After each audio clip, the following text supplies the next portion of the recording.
Conversa de Pesca, podcast do Pescarte, navegando pela educação ambiental crítica.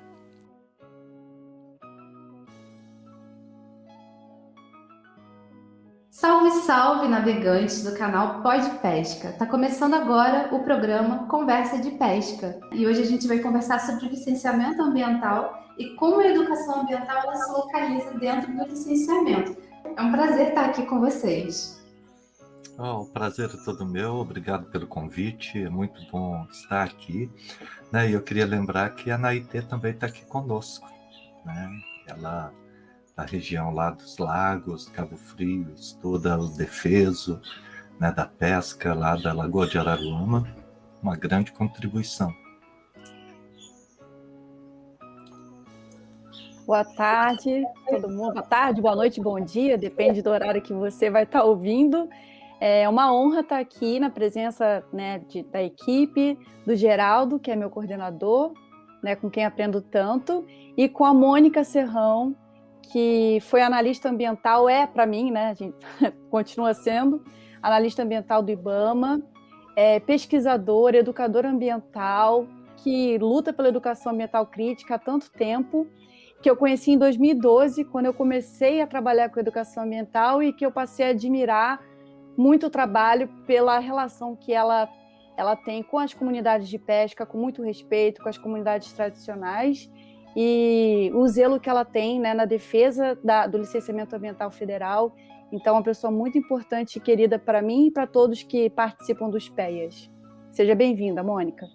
Obrigada, eu agradeço o convite. Para mim é uma honra estar aqui junto com o Pescarte, que é um projeto que eu tenho guardado no cantinho especial, que foi aprovado na época que eu estava no IBAMA e que eu pude acompanhar por alguns anos. Conheço vocês, né? E para mim é sempre muito prazeroso estar podendo contribuir com o Pescarte, com os pescadores que fazem parte, né, desse projeto. Estou às ordens.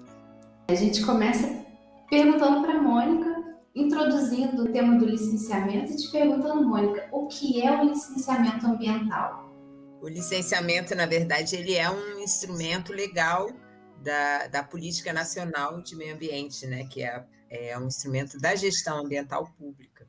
Então, o licenciamento ele nasce como uma lei, né? Uma norma que visa organizar o sistema produtivo, vamos dizer assim, né? Os empreendimentos, as grandes obras, né? Tudo que pode causar ou causa, né, poluição ou impacto ambiental, o licenciamento tenta ordenar, criar regras para que essas obras e esses empreendimentos possam ocorrer de uma forma mais compatível com a conservação da natureza, né, ou do meio ambiente natural e social também.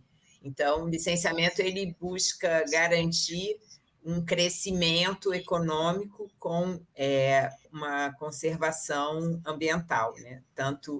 E aí a gente entendendo ambiente como os aspectos naturais, né, físicos, biológicos e sociais, né, com esse olhar do ambiente como uma coisa inteira. Então, o licenciamento ele nasce com essa função dentro de todo o escopo lá, toda a legislação ambiental que vai sendo criada no país a partir dos anos 80, né, para cá, o licenciamento vem como um instrumento da gestão ambiental pública. Geraldo, eu quero te perguntar, qual a importância do licenciamento ambiental para o mundo que a gente vive hoje, para a nossa sociedade? Acho que nós teríamos metade do mundo se não fosse o licenciamento ambiental nas suas diversas etapas e finalidades. Sem uma consciência ambiental, nós já teríamos poluído tudo que tem para poluir.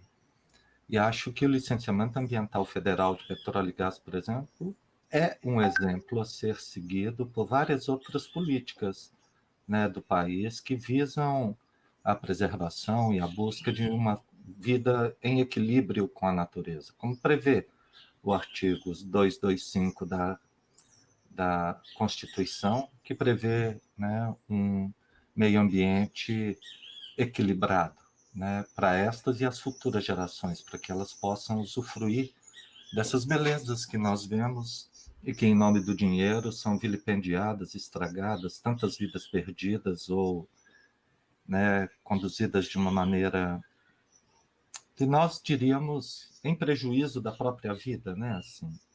Por isso, o licenciamento ambiental público, o licenciamento federal, né, numa vertente crítica, que olha para o desenvolvimento econômico e essa necessidade de desenvolvimento econômico com os cuidados necessários para que ele produza, né, as riquezas necessárias ao desenvolvimento do país, sem que nós percamos, né, outras riquezas como a biodiversidade, a paisagem, que às vezes a gente não dá importância, que é tão significativo, né? Eu acho que, em nome de um desenvolvimento econômico, nós pode matar a flora e a fauna e as pessoas que dela dependem, né? Então, o licenciamento federal é uma das políticas públicas mais nobres que nós temos no país. Sabe que, aliada à educação pública, à saúde pública, forma um tripé para a sociedade do futuro que nós queremos ter, né? Ninguém quer viver uma China, né, poluídas ao extremo, né, com partículas, as pessoas tendo que usar máscara não é por causa de Covid, não, é por causa da poluição, se querem, né, sobreviver. É como se as pessoas fumassem 40 maços de cigarro por dia em algumas áreas industriais da China. Nós não precisamos disso, nós não queremos isso, e, nesse sentido, a defesa da legislação que impõe, né, o licenciamento ambiental é um ganho extraordinário que merece toda a defesa que nós possamos fazer, né? E louvados sejam as pessoas que estavam lá e que conseguiram, né, construir esse líbelo de conservação e responsabilidade, né? Saber que nós não podemos ficar sem o desenvolvimento é uma questão necessária para um país como o nosso, que almeja ser primeiro mundo, né? Produzir riquezas, distribuir riqueza, mas à luz da preservação, porque é possível fazê-lo, né? Não é uma coisa desmensurada, não é uma escolha, né? É uma face da mesma moeda, né? A face da moeda, que é o desenvolvimento e a preservação, a conservação, e a necessária introdução de todos nos benefícios desse desenvolvimento. Porque não adianta falar em desenvolvimento, em preservação, se as pessoas, né, não estão vivas, não estão lá para usufruírem. Só alguns podem. Então, eu prezo o licenciamento ambiental como uma grande conquista societal, né, do Brasil do século XXI, né? Tendo em vista que a primeira lei, né, no licenciamento ambiental, a primeira norma que regulamenta esse processo é de 2010, ontem, né, se você pensar, foi ontem. 11 anos, e se você medir a história de sucesso e de benefícios que essa legislação já trouxe, seria impossível colocar na página de um caderno tantos zeros em termos de recurso, vida, preservação, né? É muito importante. Fechando. Assim. Sem isto, estaríamos como o norte da África está hoje. Angola, Moçambique, com óleo derramado em todas as praias, com contaminação de toda a fauna, com uma exploração, né, pirata de petróleo, que não se importa com quanto derrama, o que prejudica. Quem quer saber, pega um pouco exploração do petróleo, né, no Atlântico Norte, né, no norte da África, e você vai ver o que é uma sociedade com petróleo e sem licenciamento ambiental. Então, né, só emendando um pouquinho, as pessoas costumam falar para a gente assim, que bom, né? Tem petróleo e tem projeto de licenciamento ambiental, principalmente o povo da Petrobras, às vezes, gosta de falar assim, né? O petróleo. Até que agora não falam mais muito, não, mas falavam que o petróleo era a razão. E nós respondíamos que a razão de termos projetos de educação é porque tem o Estado e tem lei, e tem obrigação, né? E tem punição, e tem, se não fizer, não pode fazer mais, né, tem condicionantes. E isto é fruto do licenciamento ambiental, né, que impõe regramentos para uso, né, e convivência com a natureza. Algum prejuízo sabemos que vai ser gerado, né? É impossível você explorar o fundo do mar da maneira como é feito e você não deixar prejuízos, mas nós esperamos, né, que ele seja superável e que a natureza, aliás, a natureza pode se recuperar, quem não pode se recuperar desses danos somos nós no longo prazo. Né? A natureza tem bilhões de anos pela frente para voltar a ser o que era. Nós é que temos uma oportunidade de estarmos nessa janela, né, em que a nossa vida é possível e só, né, sendo muito bárbaro para estragar a nossa casa, né, o nosso lar e a nossa vida. Dinheiro não vale a pena. É isso, Priscila. Obrigada, Geraldo. Quais são as suas percepções em relação ao licenciamento no âmbito local, municipal? Então, Priscila, eu acho que, sem sombra de dúvidas, assim, o licenciamento ambiental federal, estadual, municipal, ele é fundamental, né? Mas a gente tem que analisar o período histórico em que esse licenciamento está ocorrendo, né? E também qual é a esfera, né? Porque aí a gente vai ter uma análise diferente. Uma questão que eu acho que é muito importante é que em muitos lugares esse licenciamento ambiental não chega, né? Infelizmente, eu acho que deveria ter em todos os locais do Brasil, mas em alguns lugares, assim, foge, né? O IBAMA, ele tem um limite, né? A Mônica, mais do que ninguém, pode falar sobre isso, operacional, número de analistas, recurso, então muita coisa é feita de qualquer jeito, muita gente sofre, e quando se discute a importância do licenciamento, né, ainda mais a educação ambiental dentro do licenciamento, as pessoas que sofrem com isso e que não conhecem esse Estado que de alguma forma regula, não quer nem ouvir falar. Então, eu digo, por exemplo, lá na Maré, na Ilha da Maré, na Bahia, então, eles não conhecem esse licenciamento que regula, eles conhecem empresas poluidoras.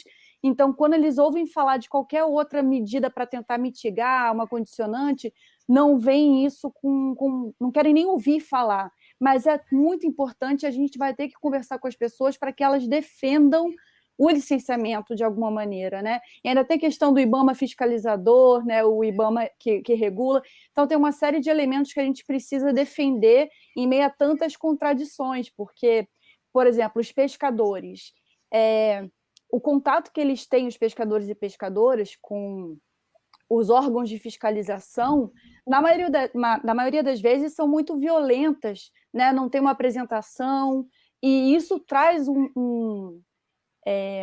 uma característica para os órgãos ambientais que não é boa, né? Assim, não é. E a gente tem que discutir isso, porque é muito importante a gente ter esse tipo de política pública, a gente ter o fortalecimento da gestão ambiental pública no nosso país, mas isso passa também, e depois eu também queria ouvir a Mônica sobre isso, pela própria formação desse analista ambiental, pela própria formação desse biólogo, desse oceanógrafo, desses profissionais que têm esse papel, né, no Estado e também dentro dessas secretarias, Secretaria de Estado, Secretaria Municipal, e que fazem, né, que tem o poder da caneta, que tem o poder de decidir a vida das comunidades, a vida da população. Então, assim, por um lado, são muitas coisas, né? Por um lado, a gente tem que manter, é muito importante, e, por outro lado, a gente tem que reformular, a gente precisa de um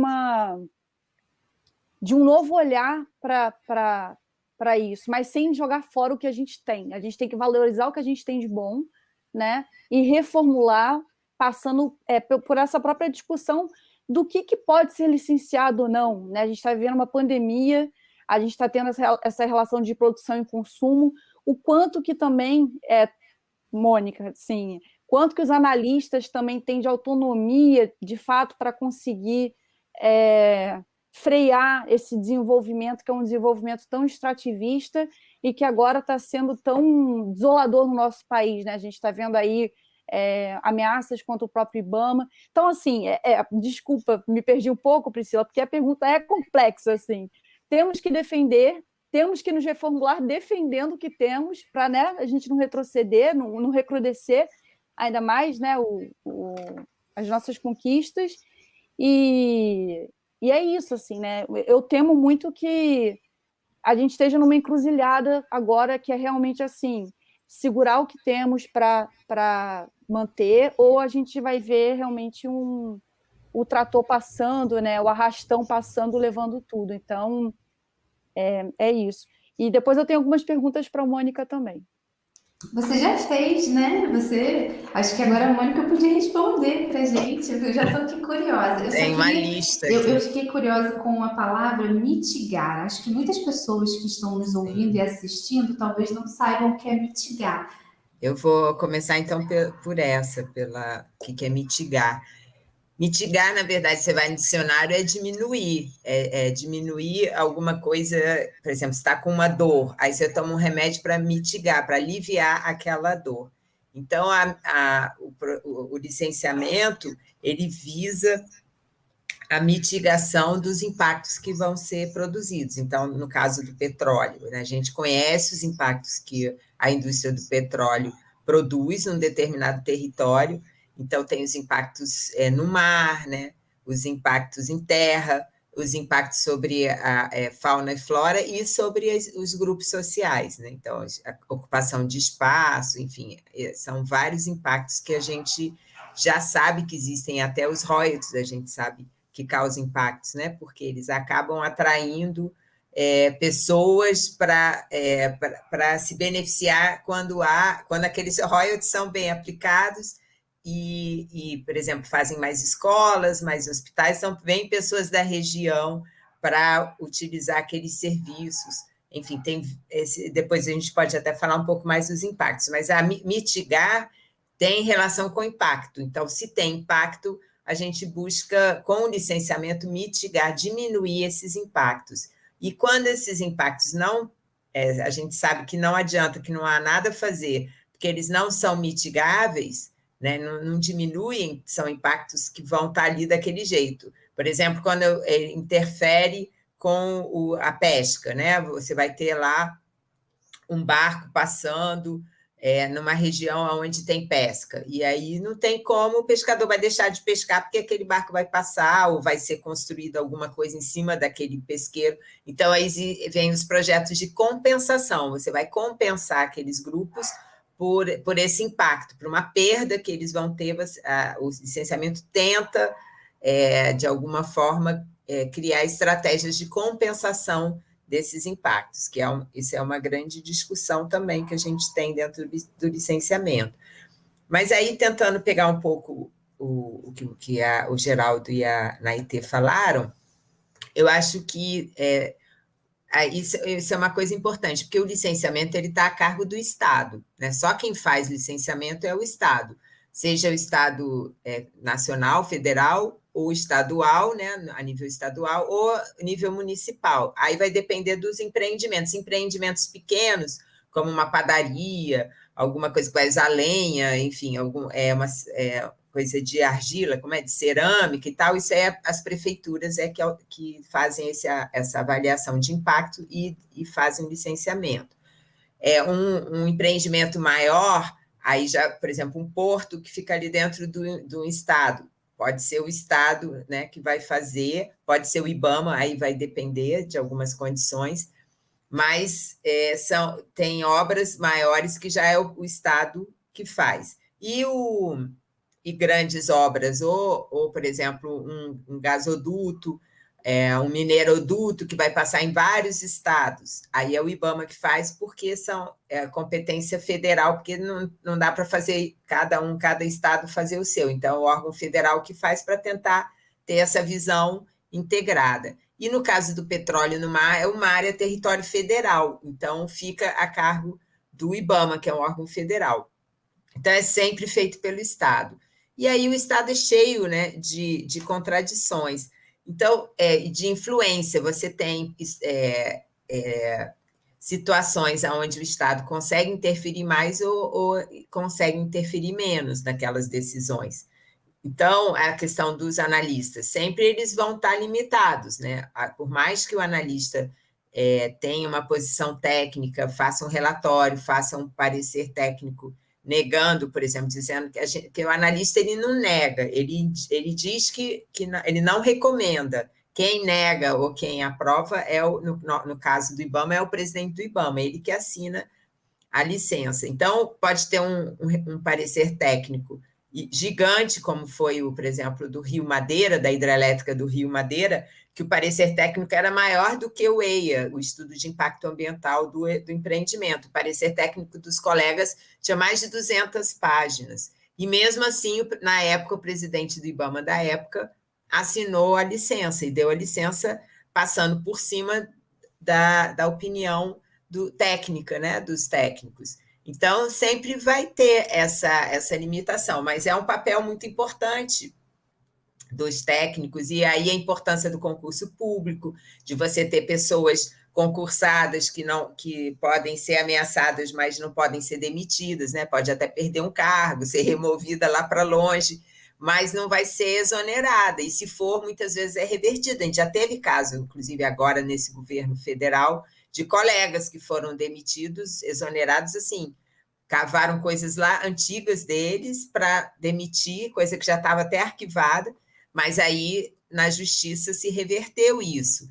Então, o analista ele está submetido, né, a essas questões, mas se ele não tiver uma carreira de Estado, como a gente chama, que é concursado, enfim, ele fica muito vulnerável aos ataques dos interesses financeiros, né, do grande capital que está sempre por trás. Então, isso é uma questão. A outra questão que a Naitê levantou, a formação, né? A gente já eu brinquei, né, já na formação de vocês, do Pescarte que eu participei, que o Carlos Walter Porto Gonçalves, que é um geógrafo muito importante, né, que é da UF, ele tem muitos livros, muitas publicações, e eu lembro que eu nunca esqueci, eu fui aluna dele, e ele falava que a gente era deformado. A gente não é formado, porque a gente vai sendo fechado nas caixinhas. Então, eu sou engenheiro, eu só olho aquilo ali, se eu sou geólogo, eu só olho isso aqui, se eu sou biólogo, eu só olho esse... E não se dialoga, não se formam pessoas que tenham esse olhar cruzado, né, e complementar, e muitas vezes os profissionais não sabem dialogar entre si na hora de trabalhar. Então, também a interdisciplinaridade, que é esse trabalho coletivo de várias pessoas, de várias profissões, de várias formações, muitas vezes é difícil de se dar por isso, porque a gente não é formado para o diálogo, para construir juntos, né, o conhecimento. E isso faz com que um colega vá lá para o campo e tenha uma atitude muito grotesca mesmo, né, muito autoritária, junto a não só pescador, as pessoas mais simples, né? E isso tem uma coisa a ver com formação, a formação mesmo, né, distante da realidade. Tem uma questão de cultura mesmo, autoritária, que a gente é um país autoritário, é um país violento, né? Cada vez mais a gente está tendo que se olhar e ver o quanto a gente é agressivo, a gente tem o símbolo máximo disso é o que está regendo a gente, né? A autoridade máxima do país, né? É grosseiro, mal educado. Então, a gente tem um lado que é autoritário e que veio acho que muito da colonização, né? O que a gente fez com os índios, o que a gente fez com os escravos. Então, a gente vive um Estado, e aí você está dentro do Estado, você chega lá, passa no concurso público, o cara já se acha o Rambo, vários colegas que se acham Rambo, e não estão nem aí para essas questões, para parar, para pensar, para fazer uma consciência crítica, e muitas vezes o órgão tem essa cultura e perpetua isso, né? E não discute isso internamente numa formação interna do órgão, né? Quando tem, também em caixinha. É o licenciamento que faz a sua formação, é o pessoal da fiscalização, e não tem diálogo interno também. Então, isso tudo faz parte desse modelo. Então, a gente no campo já levou muita muita bronca dos pescadores, né? E enfrentamos situações muito difíceis porque você chega como IBAMA e eles já passaram muito sufoco em fiscalizações do IBAMA, né? Então, e aí tem uma contradição interna do órgão ambiental, porque é um órgão que tem o lado da educação ambiental, né? Que é essa que a gente trabalha na socioeconomia, enfim, com os projetos de educação, e tem o pessoal que vai para fiscalização, e todo mundo usa o mesmo uniforme, né? É a mesma instituição, e isso confunde o público, né? Mas são pessoas que muitas vezes a gente nem conhece lá dentro, e que a gente até evitava, né? Às vezes, porque, infelizmente, é uma questão institucional que precisa ser feita de cima para baixo, né? Às vezes a gente tentava, mas é muito complicado você trazer essas pessoas para esse nível de entendimento, né?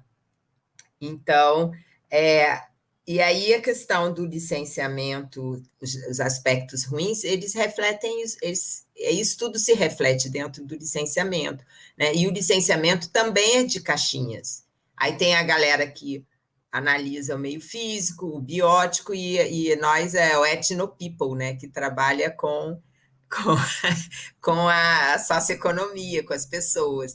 Então, muitas vezes a gente também sofre preconceito, porque dentro do órgão ambiental, até hoje, muita coisa não é, a parte social não é vista como meio ambiente ainda, internamente, nos órgãos ambientais. Então, a galera que trabalha com pessoas é como se a gente nem fosse do meio ambiente, entendeu? É o pessoal que é quase assim, vai trabalhar lá nos órgãos sociais de sociologia, né, no Fome Zero, sei lá onde, porque muitas vezes não há uma compreensão de que a questão social ela está intrínseca, como disse o Geraldo, é uma face da mesma moeda, o lado ambiental e o lado social, uma coisa só, né? Então, e o licenciamento, ele foi estruturado de uma forma que é para dar conta de tudo isso. Então, você tem que considerar todos os impactos, né? Mas, muitas vezes, na hora de você fazer os projetos para mitigar ou compensar esses impactos, também eles vêm em caixinha. Então, eles também, muitas vezes, não conseguem dialogar entre si. E isso é uma falha do licenciamento. Então, quais seriam os aspectos negativos do licenciamento, né? Tudo isso que eu falei, mas essa questão também de um olhar que separa, né? Então, eu trabalhava numa sala com várias pessoas que faziam as outras áreas. A gente era ótimos colegas, amigos, mas poucas vezes a gente conseguiu trabalhar junto com outras áreas, entendeu? E que tem tudo a ver, mas por conta desse modelo. Então, quando a Naitê fala, a gente tem que lutar para manter o licenciamento, tem, né? Porque, como o Geraldo falou, dá uma olhadinha no norte da África e são as mesmas empresas. Quando você vê lá a Shell fazendo o que ela faz lá na Nigéria, ou pelo menos fazia, não sei se ainda continua, o Delta do Níger, tem um filme, inclusive, um documentário sobre isso, que é inacreditável. O óleo correndo, assim, solto, e nada acontece. Na mão das milícias é um inferno na terra. E aí a gente ter isso, por que a gente tem isso lá? Porque não tem Estado organizando, fiscalizando, criando lei, e não é só criar lei, né? Porque criar lei até é fácil, pode ser fácil, qualquer um lá chega e fala, agora daqui para frente vai ser isso, isso, isso, mas como que isso é cumprido? Como que isso é colocado na prática? Esse é o grande desafio. Você precisa de equipe, você precisa de gente especializada, formação, estrutura mínima, né? E isso não interessa lá, porque lá está na mão já do capital. Então, o Estado não é, para eles não é vantagem você ter um Estado que vá ser mais forte nesse sentido de estabelecer regras e fazer com que essas regras sejam cumpridas, né? Senão multa, como a gente cansou de fazer aqui, né? Já o Pescarte parou, a gente multou, né? O Territórios e mil outras coisas que a gente já fez e pegou pesado mesmo, com as empresas, cumprindo o papel do Estado, né? Que assim, se a empresa faz o papel dela, ótimo, para a gente é melhor. Mas se não, tem que ter, porque senão aí vira perfumaria e não tem mais. É que nem criança, né? Você fica ameaçando botar de castigo. Se não bota, a criança vai fazer. Agora, a hora que você a ameaça tem que cumprir, né? Então, eu acho que é isso. E aí, nesse sentido, a gente lutar pela permanência do licenciamento, porque está em grande risco, né? Essa lei que já foi aprovada no Senado. Se passar, a gente está muito no sal. E uma vez mantendo esse licenciamento, é isso que a Naitê falou, a gente lutar para modificar, né? E aí, como que a gente faz isso, né? Por isso que os PEAs têm um papel importante, porque as pessoas começarem a entender o que é o licenciamento, a importância dele na vida delas, e começar a influenciar esse licenciamento, a participar, porque entender que a participação social é vital para a gente fazer o controle social nesse país. Então, em vez de deixar que eles controlem, a gente passar a controlar, ter a nossa pauta, né? A pauta dos pescadores, das pescadoras, dos quilombolas, para que isso seja respeitado dentro do licenciamento e de qualquer política pública. Então, se a gente não lutar para manter e também entender que não adianta só ficar falando mal, que a gente tem que ter estratégias de influenciar e de modificar essas políticas públicas que estão aí, em vez de lutar para elas acabarem, é lutar para modificá-las, né? Para que a gente realmente possa fazer valer os pleitos, né? As demandas dos grupos sociais que a gente diz que estão em situação de vulnerabilidade social, né? Porque são os pescadores, todos os pequenos grupos tradicionais ou não, indígenas, está todo mundo em risco, né, com essas políticas que estão. E a única forma de se tentar reverter isso é a partir da participação social mesmo, né, popular, e enfrentamento à resistência, para a gente conseguir forçar uma barra dentro do Estado, né, dentro dos governos. Mônica, assim, como que foi essa chegada do licenciamento na sua vida? Então, eu trabalhava, na época que eu fiz o concurso para o IBAMA, eu trabalhava na coordenação de educação ambiental do SENAC Nacional. O SENAC, muita gente nem sabe, né, mas tinha um setor dentro da educação à distância, eu trabalhei na área de meio ambiente. Então, tinha uma produção grande, vídeos, cursos, material didático na área ambiental, revista. E aí eu sempre falo que eu era feliz e eu sabia, porque a gente bolava qualquer coisa, a chefe era maravilhosa, ela topava tudo e tinha dinheiro, coisa rara, né? A gente contratava o diretor que a gente queria, o roteirista que a gente queria, fizemos um monte de vídeo, um monte de coisa legal na época. E fizemos um curso de educação ambiental à distância, uma especialização. Então, foi uma experiência muito rica. E aí surgiu o concurso do IBAMA, eu falei, vou fazer, né? Nunca teve concurso na área ambiental. Eu já era dinossauro da área ambiental, né? Porque eu tinha começado em 90, eu fiz a especialização da UF de educação ambiental, né? E aí eu nunca tinha tido concurso na área. Eu tinha feito um em Brasília, na verdade, que eu fui para Brasília só para fazer o concurso. Passei, mas não fiquei, porque na época eu estava no mestrado. E fiquei no mestrado, aí depois fui parar no SENAC, e no SENAC eu fiz o concurso. Eu passei no susto, porque eu não estudei nada. Eu trabalhava muito no SENAC, mas o concurso de 2002 do IBAMA foi um concurso assim, bem amplo, bem genérico. Então, quem tinha formação na área ambiental passou. E eu sabia fazer a prova, porque ainda teve esse detalhe, porque, por exemplo, o Felipe Lehargue, que era colega, meu amigo e colega, que sabe até mais de meio ambiente do que eu, não passou porque ele chutou as questões que ele não sabia, e ele foi eliminado. Ele fez o mesmo número de pontos que eu, de acertos, mas aí ele anulou, porque é aquela prova que anula, né? E era a prova da UNB, e eu fiz o UNB. Então, eu era treinada, adestrada para fazer esse tipo de prova. É incrível como volta, né? Aí eu fiz a prova todinha, não chutei, me segurei, assim, uma ou outra, só que eu tinha mais ou menos dúvida. Aí eu falei, eu acho que eu fui bem nessa prova. Mas falei com o meu irmão, depois que saiu o gabarito. Na época, meu irmão era concurseiro. Aí eu falei, acertei, sei lá, 70%, 80%, não sei.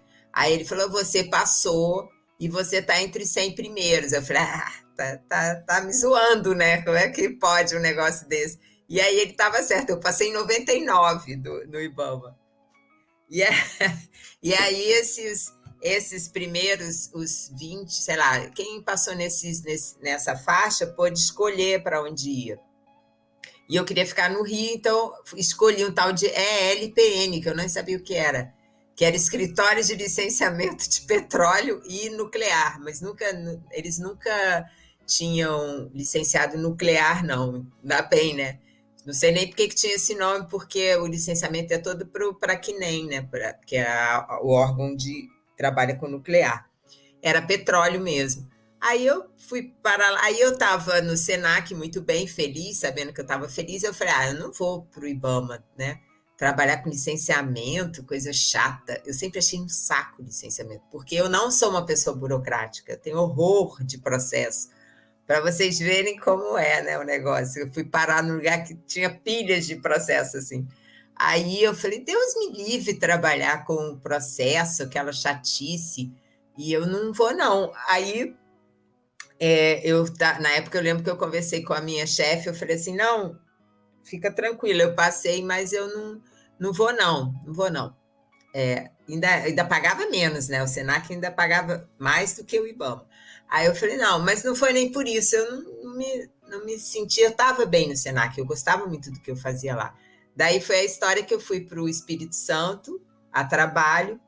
Na volta, o avião atrasou e lá o aeroporto era muito pequenininho na época e tinha uma sala muito pequena e estava lotada, né? Todo mundo esperando o meu avião, outros aviões, e não tinha lugar nenhum para sentar. E aí só tinha um lugar que estava vazio, achei estranho. Aí eu fui parar naquele lugar.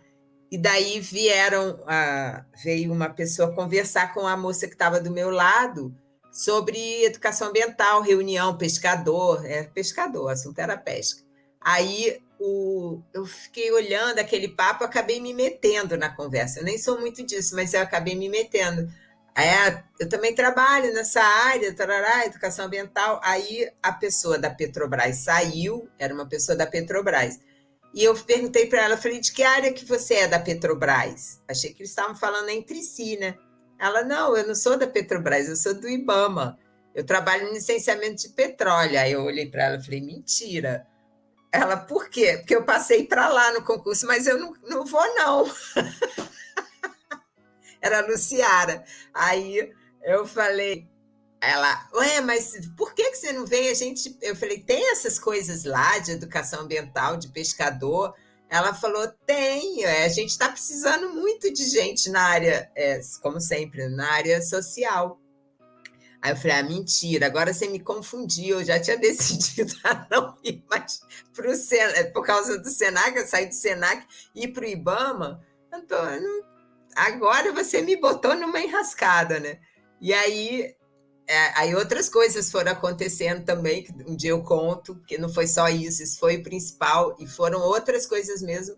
Cada vez que eu desistia, alguma coisa acontecia inclusive no exame médico. Eu fui lá fazer o exame médico, porque uma amiga me empurrou do IBAMA, falou, não, vai, não sei o quê. Aí cheguei lá, todo mundo faz, não, você vai perder um concurso desse, tem que fazer. E eu, tá. Aí cheguei lá sem um exame, era para levar todos os exames.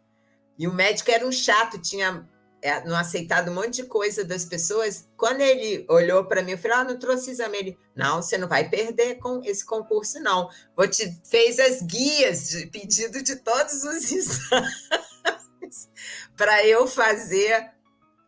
Eu tinha convênio, né? Mas ele me deu os pedidos, porque senão eu ainda ia ter que achar um médico. Ele me deu a lista toda dos exames, Aí eu fui fazer os exames, aí ele falou, sexta-feira você volta aqui, porque eu fico até sexta, porque eram médicos que tinham vindo só para isso aqui, eles eram de Brasília. Estavam aqui no IBAMA do Rio para fazer como é? O exame médico, né? Dos analistas que tinham passado, né? Aí eu voltei na sexta. Admissional, exatamente. Aí eu cheguei na sexta com os exames que eu consegui fazer, ele aceitou o exame velho. Olha, foi uma coisa inacreditável. Eu falei, gente, tem alguma coisa aí, né? Eu vou ter que ir para esse lugar. Aí acabei indo, né? E aí, quando você falou da mesa, eu lembrei, porque quando a gente chegou no IBAMA, não tinha lugar para gente. Fizeram concurso, nós éramos 20, era onde tinha mais gente, foi aqui para o licenciamento de petróleo, e aí eles botaram a gente numa salinha e não botavam a gente para trabalhar, fica lendo, aí botaram um monte de rima, um monte de documento lá para gente, virou uma festa, né? Porque aí ficou todo mundo, era só um conversando com o outro, e a gente chamava de Big Brother, foi nossa etapa do Big Brother, porque ficava todo mundo junto numa sala, se conhecendo, e não trabalhando, até que um dia a gente se revoltou, subiu e entrou lá, né? Falando, não, agora a gente tem que assumir esse trabalho. Como é que a gente está passando no concurso e vai ficar aqui? Aí entramos e não tinha mesa. Então, a minha primeira mesa no IBAMA era uma mesa menor e eu ainda dividi a mesa com a Alessandra. Foi assim que eu comecei a sair do Senac, que era supersônico, né, com tudo que é material que vocês pudessem imaginar, para dividir uma mesinha desse tamanho com a Alessandra. E na equipe de sísmica, me colocaram na de sísmica porque era onde já estavam os conflitos, né, com a pesca, porque quando eu cheguei lá o bicho estava pegando com os navios de sísmica e na Bahia, as confusões lá na Bahia. Aí já me jogaram lá para a sísmica, para eu entrar de sola já assim, né? Já caí de paraquedas nessas questões. E aí eu comecei a aprender muito, né? Porque eu não tinha a prática com as comunidades, eu tinha muita prática teórica, muita coisa, muita produção de material e tal, mas essa coisa com as comunidades mesmo, eu não tinha, né? E aí a gente caiu de paraquedas lá no meio dos conflitos. Depois a Tatiana Walter veio, né? Ela passou no concurso como temporária e a gente começou a trabalhar juntas. O dia que a Tati chegou, eu tinha voltado da Bahia, tinha apanhado dos pescadores. Ela sempre conta isso também, que aí foi a chegada dela, né? Eu encontrei com ela no corredor, falei, você que é a Tatiana Walter? Ainda bem que você chegou. Que eu não aguento mais ter que aturar essas coisas sem conhecer ninguém que conheça, nenhum especialista em pesca, né? A gente fica ralando aqui. Aí ela já foi recebida assim, ela conta isso até hoje, como que eu recebi ela. Eu falei, agora só que você chega. Eu tinha voltado da Bahia, tinha apanhado muito na Bahia, muito. Porque a Bahia, se vocês pensam que a Bacia de Campos é quente, é porque vocês não conhecem a pimenta baiana. É essa a história do licenciamento. Né? A minha história. E a gente usa aquele famigerado ditado, né? Quando tem que acontecer, acontece mesmo. Infelizmente, a gente está chegando ao final do nosso programa. Você falou da Tatiana Walter, ela está na nossa lista de convidados a participar do nosso próximo programa na semana que vem.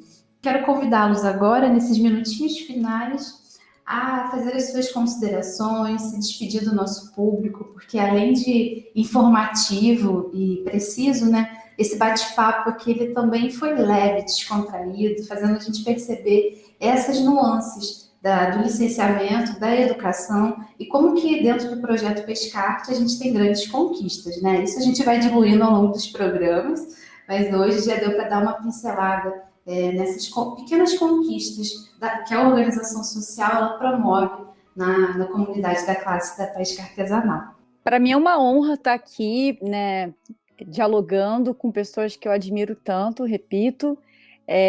Eu tive contato com os PEAs em 2011, com o Observação, né, era uma oficina do Loureiro. Fiquei encantada com a proposta, me apaixonei, a gente se apaixona por essa metodologia, por esse processo, né? E eu acho que onde eu for, eu vou defender, eu quero contar para todo mundo o que a gente faz aqui, as nossas conquistas. Tenho muito orgulho de fazer parte do projeto Pescarte. Que bom que a Mônica, né, os caminhos fizeram com que ela viesse para o licenciamento de petróleo e gás. Que bom que o Quintas, né, eu acho que a gente vai vendo que esse processo é um processo de muitas pessoas, de muitas histórias, de pessoas que não desistem, pessoas que pensam no coletivo. E agradecer também aos pescadores e pescadoras que, assim, mudaram minha vida, meu olhar para o mundo, meus desejos, né, a minha sensibilidade, tudo foi modificado. E a gente, quando conhece uma coisa boa assim, a gente quer compartilhar com todo mundo, né? Então, obrigada, é um prazer, foi muito bom estar aqui com vocês. Eu também quero agradecer a oportunidade, né? Acho que aquela velha frase, juntos somos mais fortes, nunca foi tão importante de ser ouvida e ser seguida. Estamos no momento de unirmos forças para alcançarmos nosso destino, nosso melhor destino, né? Os PEAs têm sido um exemplo de resistência e um exemplo que pode ser acompanhado por muitos. O fortalecimento da organização social é a resposta para uma sociedade avançada, para uma sociedade plenamente desenvolvida, é a partir da participação e da compreensão de cada cidadão do seu papel social, do tanto que o seu envolvimento modifica o resultado das coisas. É um convite, venha se organizar conosco, mesmo que você não seja pescador, né? Temos um espaço aqui, né, agradável, de pessoas interessantes que gostam de conversar, e você será muito bem-vindo. E com isso, nos unindo, né, as coisas serão diferentes e melhores, com certeza. Muito obrigado, né? Obrigado, Mônica. É muito bom estar na sua presença, né? A gente sempre aprende muito e é muito, muito bacana. Muito obrigado. Naitê, Priscila, muito obrigado a todos. Bom, obrigada, eu que agradeço. Obrigada, Geraldo, Priscila, Naitê. É sempre muito gostoso estar conversando, lembrando, vocês me fazendo lembrar essas histórias, é muito engraçado. Aí a gente vê os percursos, né, como que a vida vai levando a gente para a gente cumprir, acho que o que a gente veio cumprir, né? Acho que de alguma forma, no Senac eu fazia muita coisa legal, era no âmbito nacional, mas eu não fazia política pública, né? Então, nesse sentido, eu acho que eu pude contribuir muito mais estando no IBAMA do que no Senac. E lá eu já tinha também dado a minha parcela. Para fechar, eu queria lembrar assim, uma coisa que a gente tem discutido. Eu estou ajudando a Tati a revisar o livro, né, da história dos PEAs, que vai ser um material bem legal para vocês trabalharem depois, porque a ideia é que é uma devolutiva para os pescadores e pescadoras de toda a pesquisa que foi feita sobre os PEAs ligados à pesca. E nessa, a gente está fazendo, fechando as considerações finais do livro, a Tati fechou, a gente revisou, e ela frisou uma coisa que eu achei importante, assim, da gente colocar, que é o protagonismo desses sujeitos e dessas sujeitas, né, dessas pessoas que, na verdade, quem faz são eles. A gente ajuda, a gente mostra, informa, dá uma informação qualificada, abre possibilidades, assessora, né? Mas, na verdade, os atores principais, atrizes e atores são eles. Então, a gente sempre valorizar, assim, lembrar de valorizar, porque a força é deles e delas, né?